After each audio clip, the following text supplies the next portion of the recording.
Good day, ladies and gentlemen, and welcome back. Now let me set the stage with a question.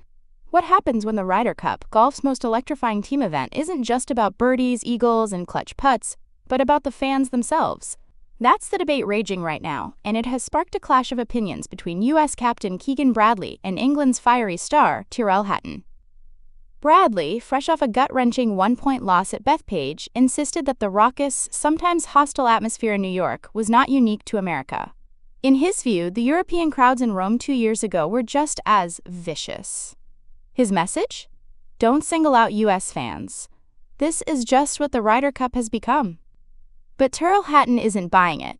In fact, he's pushing back hard. Hatton, who has never been one to mince words, flatly rejected Bradley's claim, saying that what he and his European teammates endured in Rome didn't even come close to what they faced at Bethpage. And he made it personal, revealing that he was targeted with insults about his height, his weight, even his receding hairline.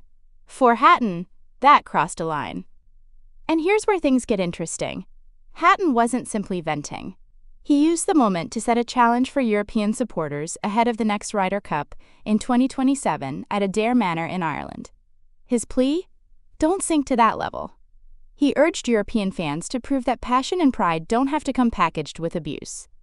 Respect, he said, should be the foundation of home advantage. Now let's step back. The Ryder Cup has always thrived on emotion. It's golf's version of the World Cup final, except every 2 years, and with a cultural rivalry baked into every shot. Fans chanting, jeering, and roaring. It's part of the DNA of the competition. But the question being asked now is, has it gone too far? Tom Watson, a U.S. legend and former captain himself, went so far as to apologize to Europe, calling some of the Bethpage crowd's behavior shameful. That word, shameful, carries weight when it comes from someone of Watson's stature. It underscores that this isn't just Europeans being overly sensitive. Even American greats see a problem. And let's not forget, the Ryder Cup is broadcast worldwide.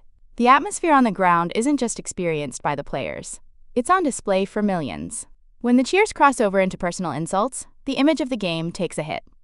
So where do we go from here? Bradley is defending the passion of U.S. fans. Hatton is demanding higher standards. And golf itself is staring at a mirror, forced to ask, can we celebrate the intensity of this great rivalry without tipping into toxicity? One thing's for sure, the next Ryder Cup in Ireland will be watched closely, not just for the putts, but for the fans. Will they rise to Hatton's call for respect, or will the Ryder Cup's greatest rivalry spiral further into the noise of hostility? That, my friends, is the real question.